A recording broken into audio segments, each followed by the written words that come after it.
komputer. Oke, baik. Kita berkenalan dengan statistika dulu. Untuk buku bacaannya seperti ini, nanti teman-teman bisa mencari sendiri. Yang biasa saya gunakan itu Introduction to Statistics in Psychology, yang ini Dennis Howitt dan Duncan Kramer itu. Kalau untuk mediasi moderasi nanti kita pakai bukunya Bayes. Oke, sedikit kita ulangi bahwa statistika itu adalah ini ya, suatu prosedur matematika untuk mengorganisasikan, menyimpulkan, dan menginterpretasikan informasi.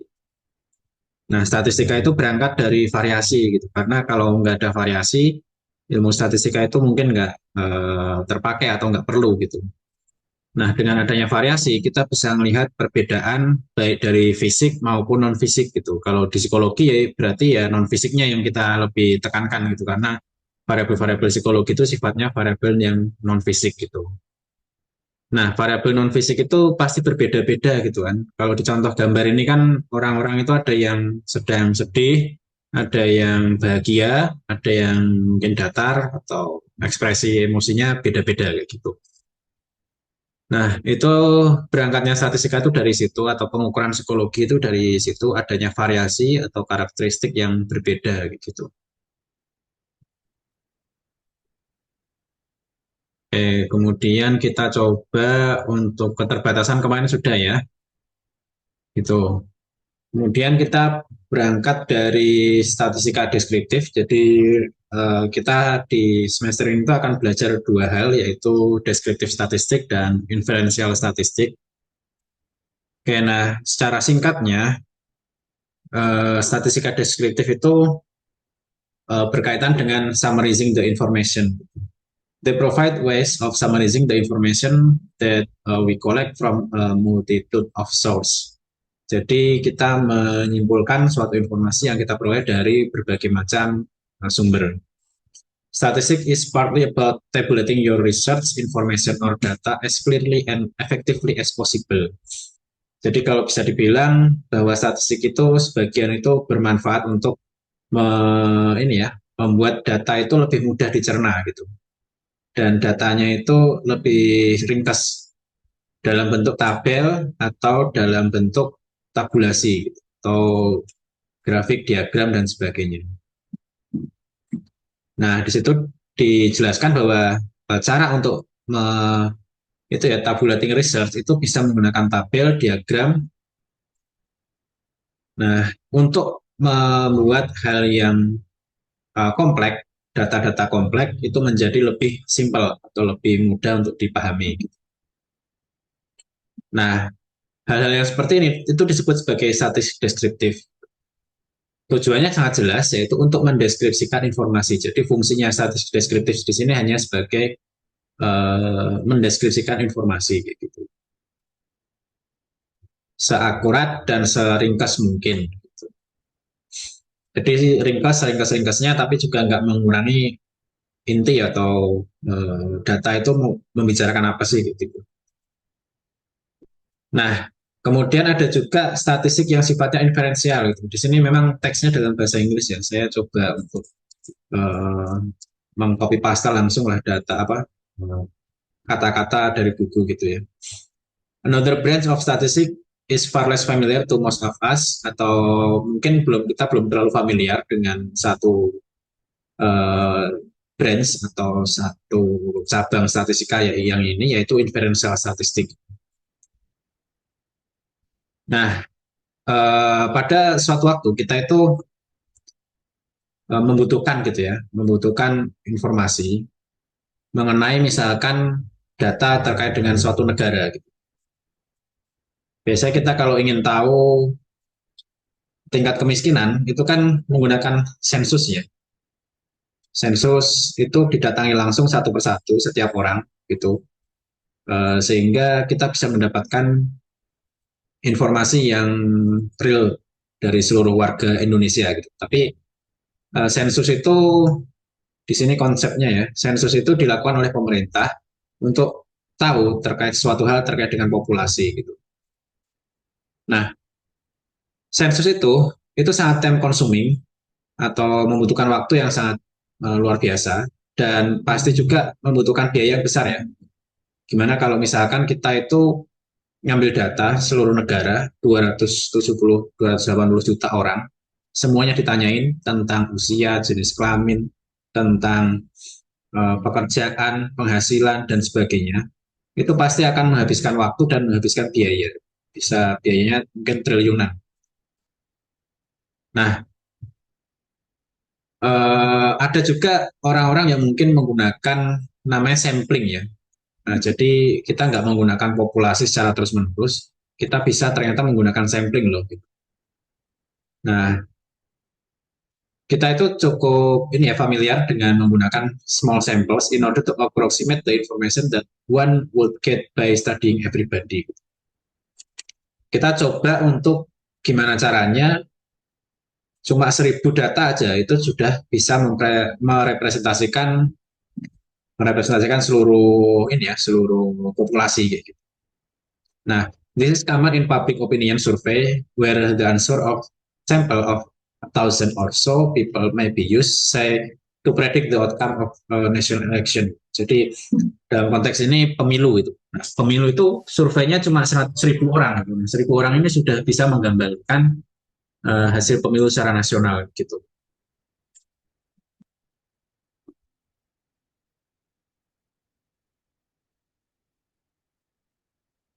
Ini masih sama tadi.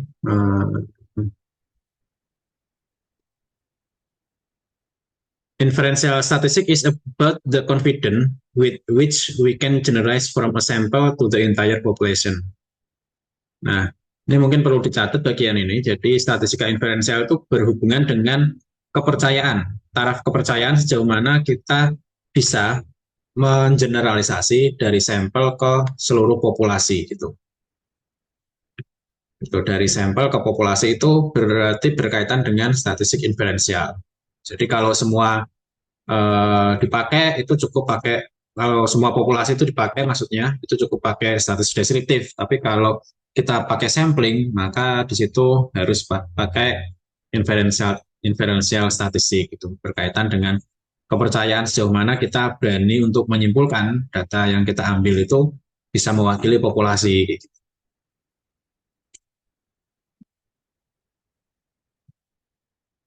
Nah, peneliti gitu ya, the amount of data that a researcher can collect is potentially massive. Some statistic technique enable the researcher to clarify trend in vast quantities of data using a number of powerful methods. Data simplification, data exploration, and data regression among the name given to the process. Nah, whatever the name, the objective is the same, to make sense of large amount of data that otherwise would be much too confusing. Jadi tujuannya itu sebenarnya sederhana, gitu kan. Tujuannya itu untuk menyederhanakan data-data yang besar untuk menjadi suatu hal yang itu mudah dipahami. Untuk simplification, data simplification. Data dari penelitian itu kan biasanya sangat besar itu ya. Nah, bagaimana caranya kita mengambil manfaat atau mengambil kesimpulan dari data tersebut gitu. Itu tujuan dari statistik secara umum.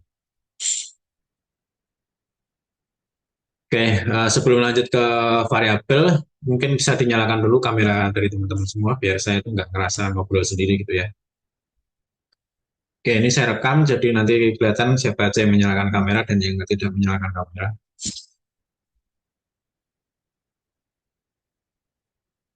Oke, tadi kita sudah berkaitan dengan ini ya, dua hal.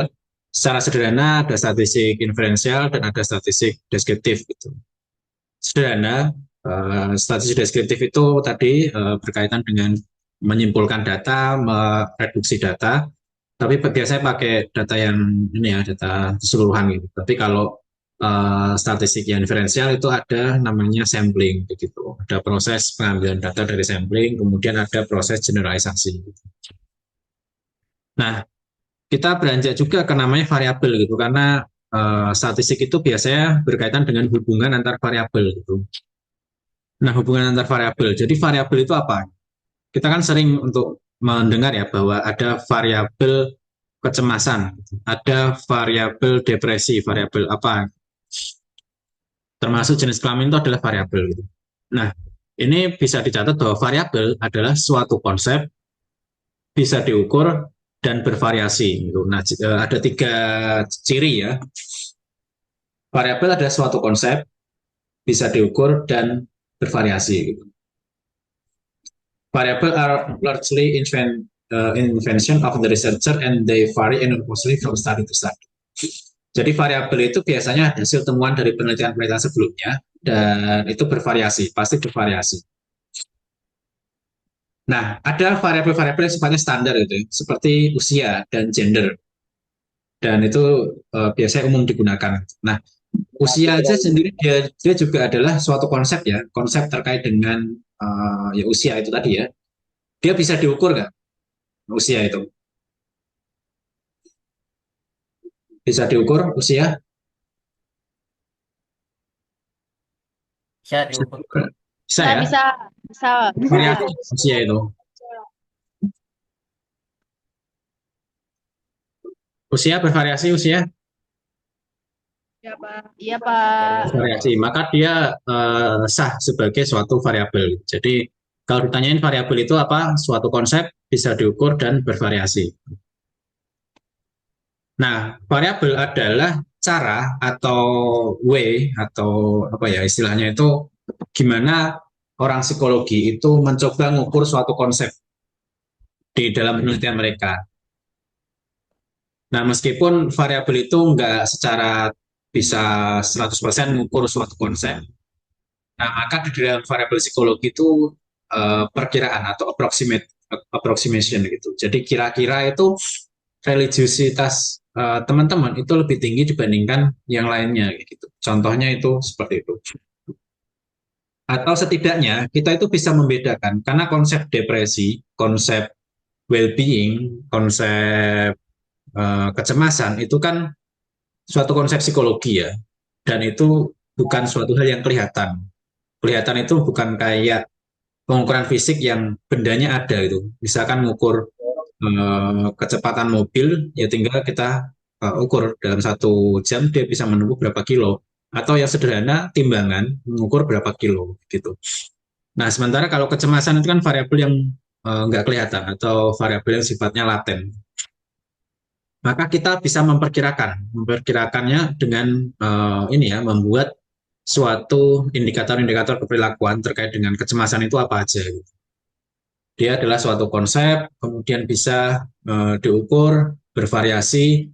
Nah, itu perkiraannya adalah seseorang itu punya kecemasan yang tinggi, sedang, rendah. Gitu. For this reason, it is important to understand that data and theory do not always map closely to one on the other. Jadi kadang itu data dan teori itu kadang nggak match. Jadi itu hal yang wajar. Oke, kemudian ada case gitu. Jadi tadi ada variabel, terus ada case ya. Case itu adalah um, member dari sampel gitu. Misalkan teman-teman di sini ada 80 orang ya, 94 orang gitu. Nah, misalkan saya ngambil yang menyalakan kamera gitu. Misalkan ada 70 orang. Nah, masing-masing individu itu adalah case. Case itu adalah simply a member of the sample. Nah, biasanya di psikologi, case itu adalah orang. Case itu adalah orang atau individual. Gitu, itu case gitu. Kemudian setiap case, setiap person, setiap orang ini punya yang namanya measure atau punya skor. Nah, skor itu adalah ini ya, this is the assignment of the numerical value to a measurement. This include most physical and psychological measure. In psychological jargon, these numerical measure are called scores. Nah, skor itu misalkan saya memberikan gampangnya memberikan kuis gitu ya kepada teman-teman gitu. Ada yang mendapatkan skor 70, 75, 80, 85 dan sebagainya itu adalah skor. Sementara case-nya itu ya respondennya itu. Kalau bahasa psikologinya biasanya responden. Nah, siapa aja yang menjadi responden, kemudian setiap responden itu punya skor masing-masing. Seperti itu.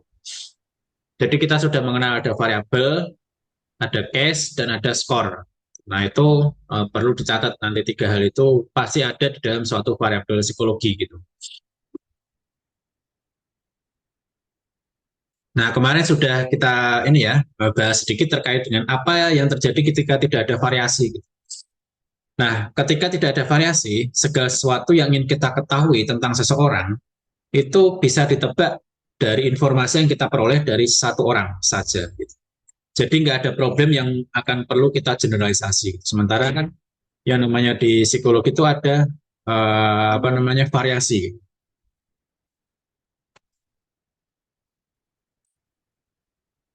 Oke, sebentar ya.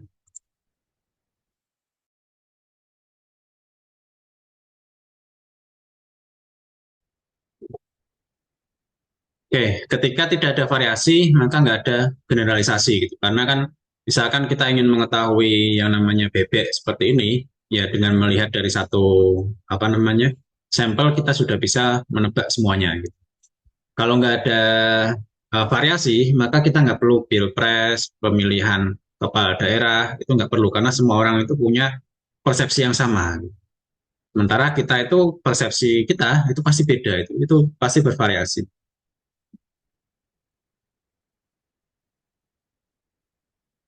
Oke, kemudian kita sudah bahas terkait dengan variabel, case, dan skor gitu. Nah, variabel itu sendiri itu tadi adalah suatu konsep bisa diukur dan bervariasi ya. Tiga itu. Nah, variabel dalam penelitian berarti ini sudah spesifik ke variabel dalam penelitian gitu kan. Nah, variabel dalam penelitian itu ada variabel independen dan ada variabel dependent namanya gitu. Jadi ada variabel eh, dependent itu terikat, independen itu variabel bebas. Gitu. Oke, kita bahas dulu terkait dengan variabel dependent ya. Nah, nanti tugas teman-teman itu juga akan salah satunya mencari ini ya, mencari variabel gitu. Variabel yang dependent yang mana, yang independen yang mana. Nah, variabel dalam penelitian, variabel terikat atau variabel tergantung. Kita baca definisinya dulu. This aspect of behavior which we are trying to measure are the dependent variables. They represent the outcome of the study and they provide the quantitative data which allow us to answer the research question. They are term dependent because they are believed to be caused by or dependent upon the factor. Some possibility naturally occurring and some the result of the researcher manipulation. Secara garis besar, definisinya adalah suatu aspek atau perilaku yang ingin diketahui atau ingin diprediksi oleh peneliti itu disebut sebagai variabel dependent. Variabel dependent ini disebut juga sebagai variabel luaran. Tuh. Nah, biasanya suatu hal yang ditanyakan dalam penelitian itu adalah variabel dependent. Mereka itu biasanya variabel dependent itu disebabkan oleh variabel yang lain. Gitu. Nanti kita akan coba cari-cari variabel gitu. Nah, ketika teman-teman ragu mana sih variabel dependentnya, kembali ke pertanyaan penelitian. Gitu. Apa yang ingin dijawab dari penelitian tersebut dan apa yang akan diprediksi? It is a relatively short step toward identifying what outcome could be measured in answer to this question. Nah, ini adalah cara untuk mendeskripsikan variabel dependent. Gampangnya, variabel dependent itu adalah outcome variabel. Oke, dicatat dulu di sini berarti variabel dependent adalah variabel luaran. Itu aja secara singkat. Variabel yang kita percaya bahwa dia tergantung pada variabel lain, kayak gitu. Ini ada yang nyatet nggak nih? Karena rekaman nggak akan saya kirimkan.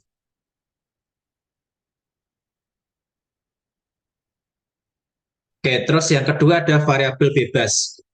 Variabel bebas, variabel bebas adalah variabel yang bertanggung jawab atas perubahan pada variabel dependent. Nah, variabel ini disebut sebagai variabel independent. It is called independent because variation of this variable are not dependent upon or influenced by any other factor in the study. Nah, variabel independen ini itu tidak tergantung pada pada ini ya, pada variabel lain kayak gitu. Nah, biasanya hubungan antara variabel-variabel ini itu menjadi hubungan sebab akibat. Yang menjadi sebab adalah variabel independen dan yang mengalami perubahan yang mendapatkan akibat adalah variabel dependen. Nah, faktanya bahwa hampir keseluruhan dari penelitian itu adalah untuk mengetahui apakah hubungan ini berlaku atau eksis gitu. Sekarang misalkan saya punya punya suatu judul penelitian gitu ya. Misalkan saya tulis di chat sini, hubungan antara curah hujan yang karena ini ada yang lagi banjir ya Mas Sokowi Raihan, tinggi antara curah hujan terhadap intensitas banjir. Oke, sudah dibaca di ini ya, di chat ya. Hubungan antara curah hujan terhadap intensitas banjir. Ini variabelnya apa aja? Curah hujan dan Hujan intensitas sama banjir, banjir. Kak. Hujan dan banjir. Hujan dan Oke, banjir. variabel pertama adalah curah hujan. Curah hujan itu bervariasi. Curah hujan dia bervariasi, bisa diukur. Terus apalagi tadi satu konsepnya? Suatu konsep ya, suatu konsep bervariasi bisa diukur. Terus intensitas banjir juga suatu konsep bervariasi Bisa diukur. dan bisa diukur. Nah, dua-duanya memenuhi syarat sebagai variabel. Sekarang kita ingin mengetahui variabel yang dependent, berarti variabel dependennya apa?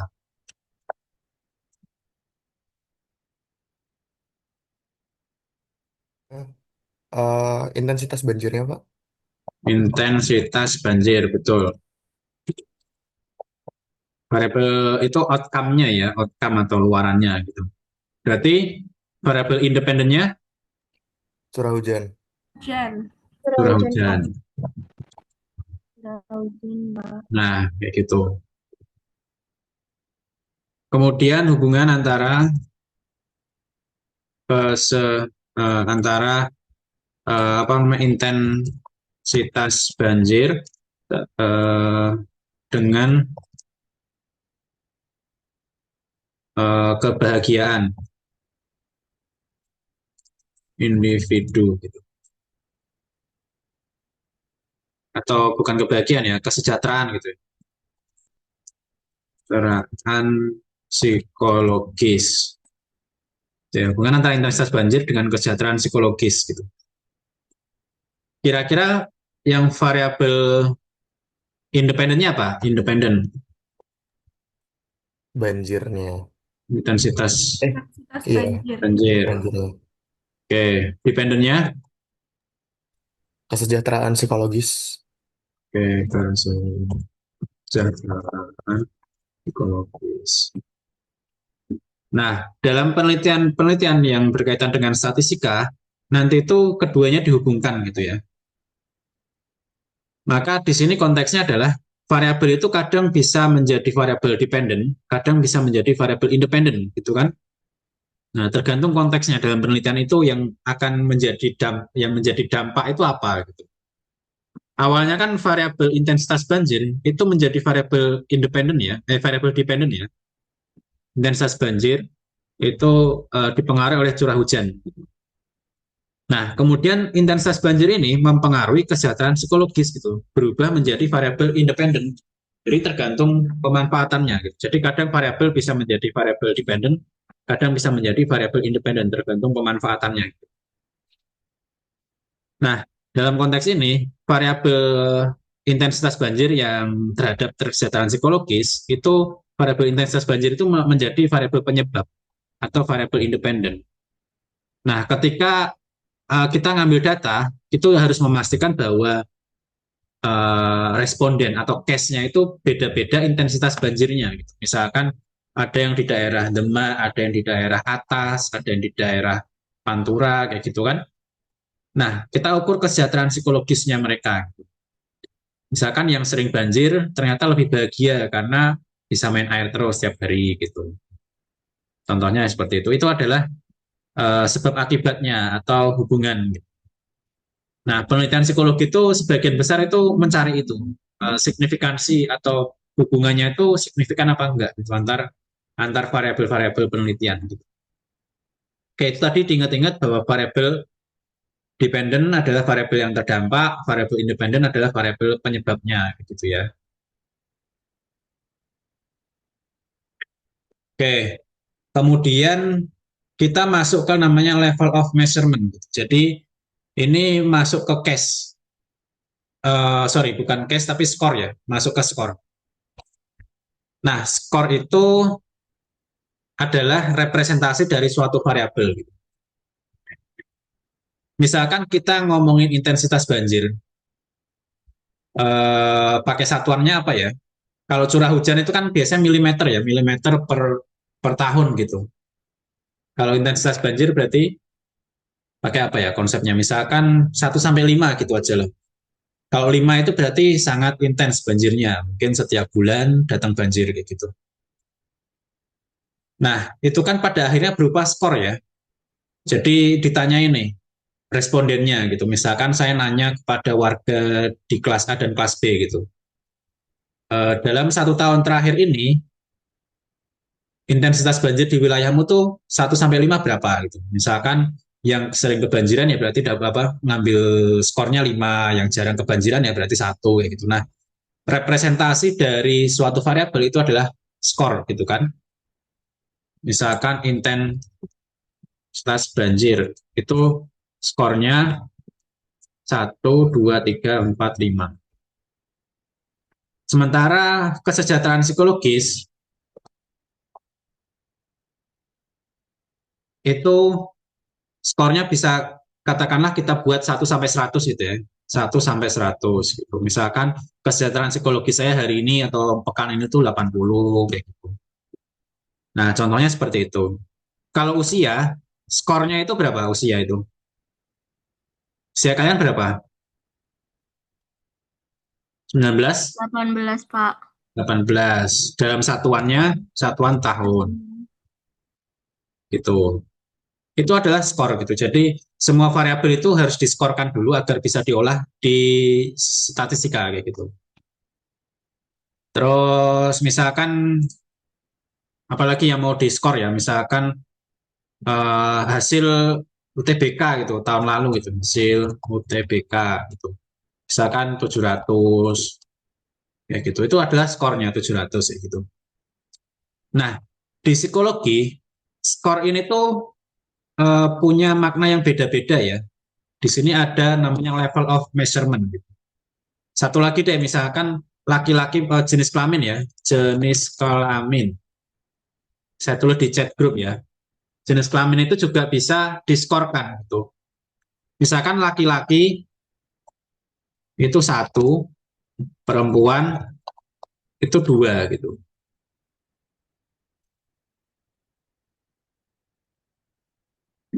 Oke, teman-teman kuliahnya di ruangan berapa? Ruang kuliah itu di 302, 303 kayak gitu kan. Nah, di sini adalah skor semua. Ini adalah angka-angka yang berupa skor gitu. Nah, skor itu ada levelnya ya, atau istilahnya itu punya kasta gitu. Dari nominal, ordinal, interval, dan rasio.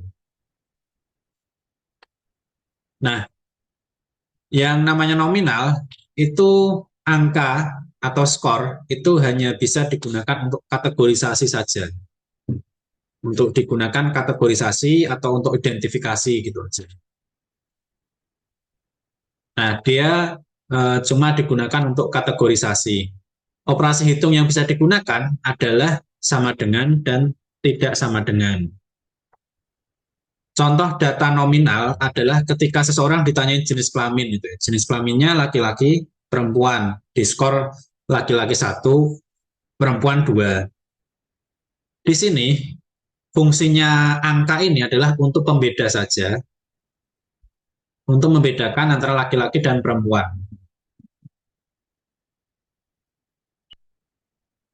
Nah, sehingga di sini nggak bisa kita menggunakan lebih kecil dari atau lebih besar dari gitu. Artinya laki-laki itu belum tentu lebih baik dari perempuan, perempuan juga belum tentu lebih baik dari laki-laki gitu. Namanya skor kan kadang kita gunakan untuk melihat siapa yang lebih baik, siapa yang lebih nggak baik kayak gitu kan. Tapi dalam konteks ini, angka yang kita berikan itu adalah nominal. Di angka nominal ini nggak ada yang lebih baik atau lebih buruk lah. Cuma untuk pembeda aja. Ada yang bisa melihat lagi nggak contoh data nominal gitu? Contoh data nominal selain tadi ya, selain jenis kelamin tadi kira-kira apa?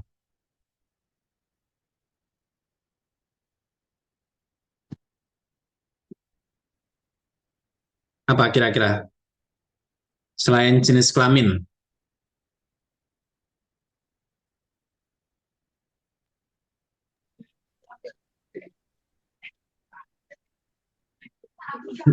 Misalkan di Google Form itu ya, kalian ngisi Google Form. Itu kan angkanya ada yang sifatnya nominal, ada yang ordinal, ada interval, ada rasio gitu. Kalau nominal itu hanya digunakan untuk kategorisasi atau pembeda saja gitu. Angkanya nggak bermakna lebih besar, lebih kecil gitu. Contohnya apa? Oke, saya kasih satu contoh lagi ya. NIM, nomor induk mahasiswa. Gitu. NIM itu kan ada yang 123, ada yang 110, ada yang NIM-nya belakangnya itu 085. Apakah 085 dan 095 itu menunjukkan adanya tingkat perbedaan prestasi antara keduanya? Nggak ada. Nggak ada. Dia hanya menunjukkan pembeda saja gitu. Contoh lain apa? Angka yang tujuannya hanya untuk pembeda, untuk identitas. Tempat Nomor tinggal, absen. Pak. Mungkin ruang baca perpus, Pak. Ruang baca, betul ruang baca, ada ruang A, ruang B, tapi dalam hal ini konteksnya nanti angka ya, ruang 1, ruang 2, kayak lantai juga ruang kuliah 302, 303, bukan berarti ruang 102 itu sepertiganya ruang 306 misalkan kayak gitu. Kalau golongan darah bisa, itu juga sebagai data yang nominal. Tapi golongan darah nanti harus dijadikan angka diskrit ya, angka misalkan golongan darah O itu simbolnya 1, angka golongan darah B simbolnya 2, kayak gitu, itu bisa, gitu. Itu memang sebagai pembeda gitu. Apalagi Usia, Pak. usia. Agama, Nah, Pak. Nomor kalau absen, usia, Pak. kalau usia sebentar, kalau usia itu nanti ada yang lebih tinggi, lebih rendah nggak?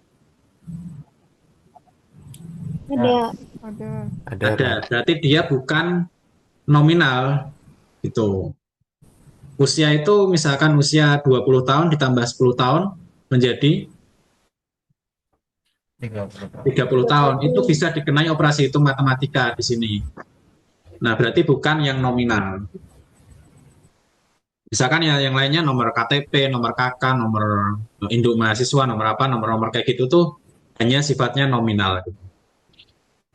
Nah, selanjutnya yang berkaitan dengan ordinal gitu. Nah, misalkan seseorang itu ditanyai terkait dengan ini tadi ya, misalkan gini, lulusan itu apa namanya? Pendidikan ya, pendidikan. Saya tulis di chat ya. SD itu nanti masuk ke software itu pakai angka 1 gitu. SMP itu 2, lulusannya SMA itu 3, S1 4, S2 5 gitu. Nah, ini angka ordinal. Ordinal itu digunakan untuk order. Order itu semacam pemeringkatan. Nah, di sini selain SD 1, SMP 2, SMA 3, S1 4, dan S2 5 itu digunakan untuk pembeda, dia juga digunakan untuk melihat ininya ya, ordernya atau peringkatnya gitu. Yang namanya SMP 2, 2 ini kan pasti lebih besar daripada 1. Artinya yang skornya 2 itu adalah skor yang lebih tinggi daripada 1. Gitu. Itu masuk ke ordinal atau pemeringkatan. Di sini angka itu selain sebagai untuk kategorisasi, dia juga digunakan untuk pemeringkatan. Nah, dalam konteks ini contohnya adalah finishing position in a race. Jadi pemeringkatan itu kan misalkan kita jogging atau lari gitu ya. Kita lari 5 kilo, ada yang selesai dalam 30 menit, ada yang selesai dalam 40 menit, 50 menit gitu kan. Tapi peringkat 1, 2, 3-nya itu jaraknya beda-beda gitu. Misalkan yang peringkat 1 30 menit, peringkat 2 32 menit, peringkat 3 40 menit gitu. Sebenarnya kalau ada papan tulis ini lebih mudah menggambarkannya, tapi di sini semoga teman-teman bisa punya gambaran lah. Gitu. Jadi kalau ordinal itu selain sebagai pemeringkatan, selain sebagai untuk membeda, dia berfungsi sebagai pemeringkatan. Nah, bedanya dengan interval, interval itu antar ininya itu sama gitu. Antar apa namanya?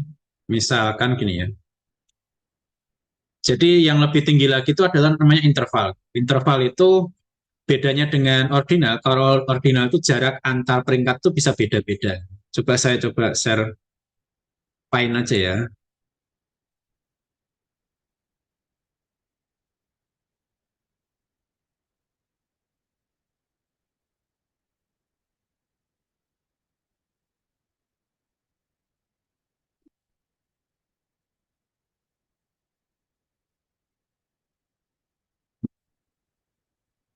Oke, misalkan peringkat 1, peringkat 2, peringkat 3, peringkat 4, peringkat 5. Gitu.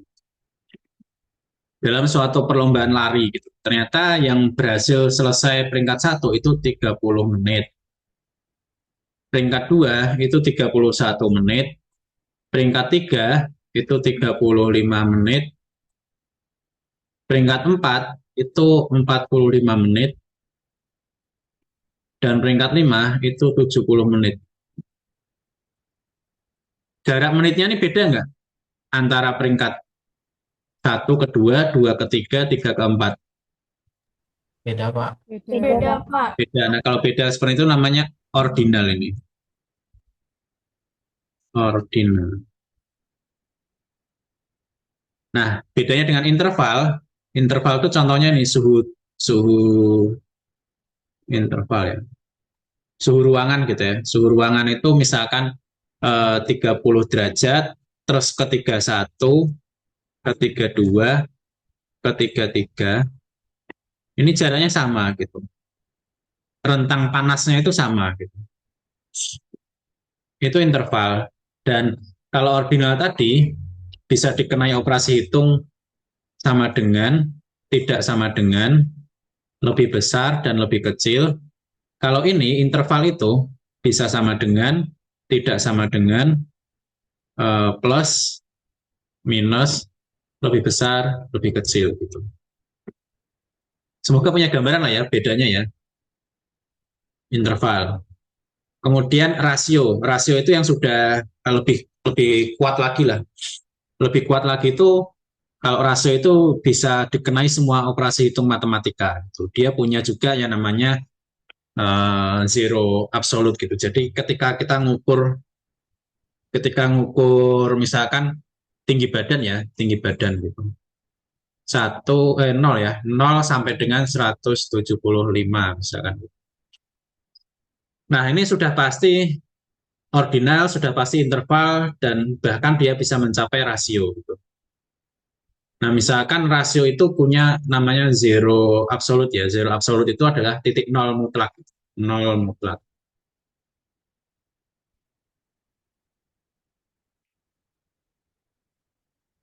Nah, ini menjadikan pembeda antara interval dan rasio itu ada nol mutlaknya. Nah, kalau rasio itu semua hal-hal yang berkaitan dengan perhitungan matematis itu biasanya di rasio ya. Waktu, usia itu rasio.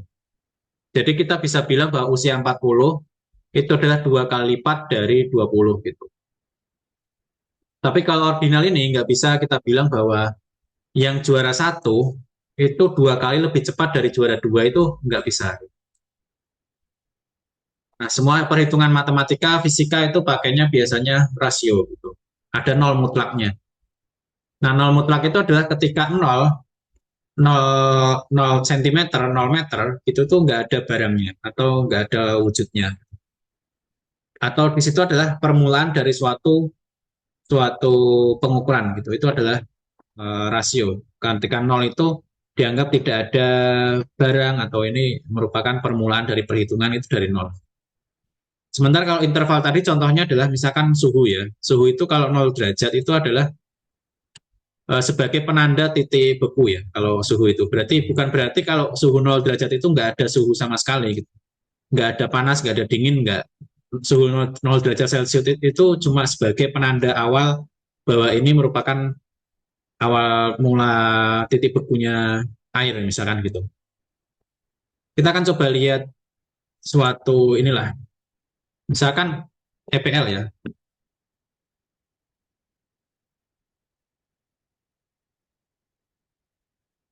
Kayak ada yang nonton bola mungkin? Ada nggak yang nonton bola? Ada Bapak. Ada. Nah, oke. Di sini pertama Arsenal gitu, kemudian Man City, Aston Villa, MU, Chelsea. Oke, angka 1, 2, 3, 4, 5 di depan ini, itu disebutnya apa ini? Nominal, ordinal, interval, rasio.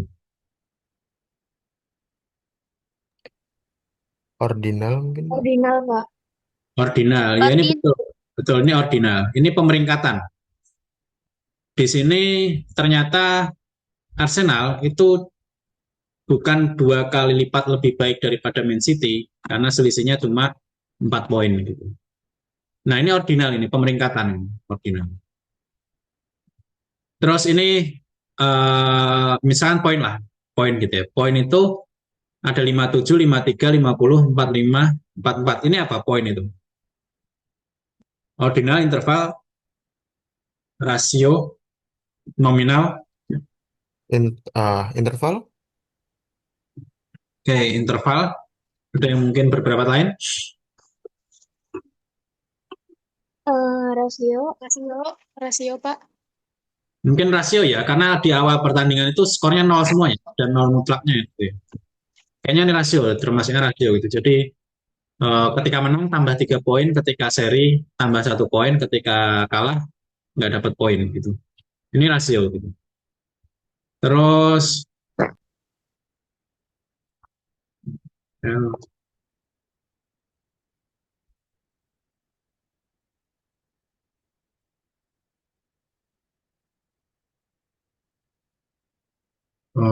Arsenal, misalkan Arsenal.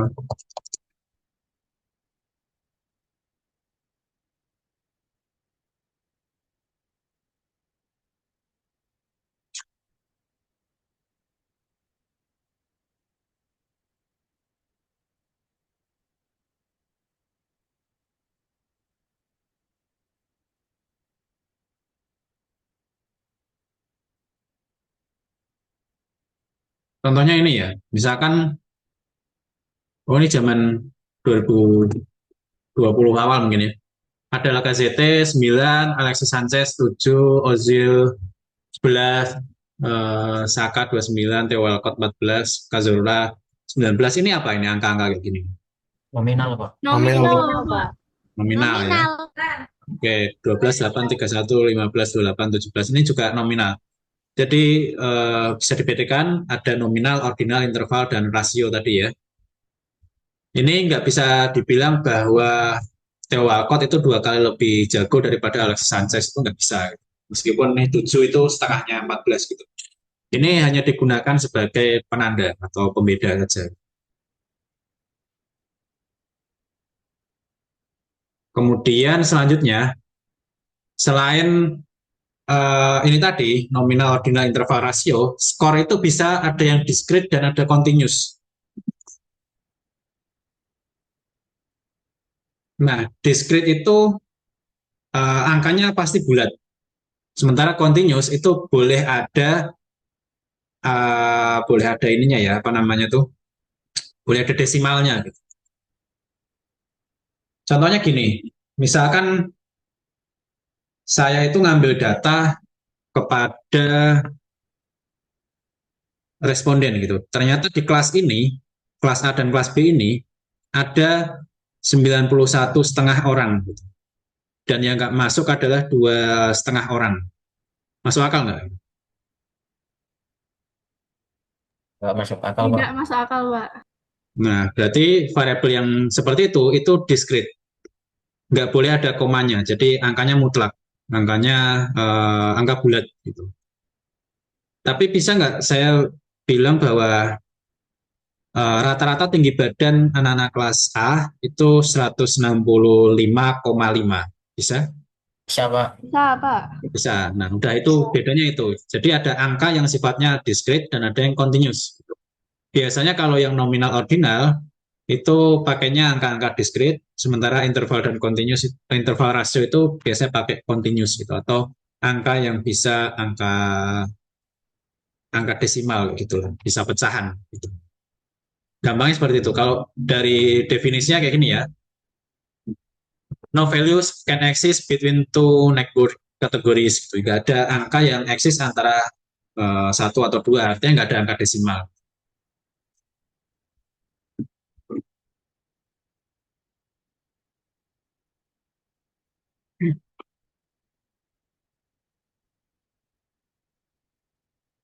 Oke, dari sini ada yang mau ditanyakan dulu sebelum kita masuk ke statistik deskriptif gitu.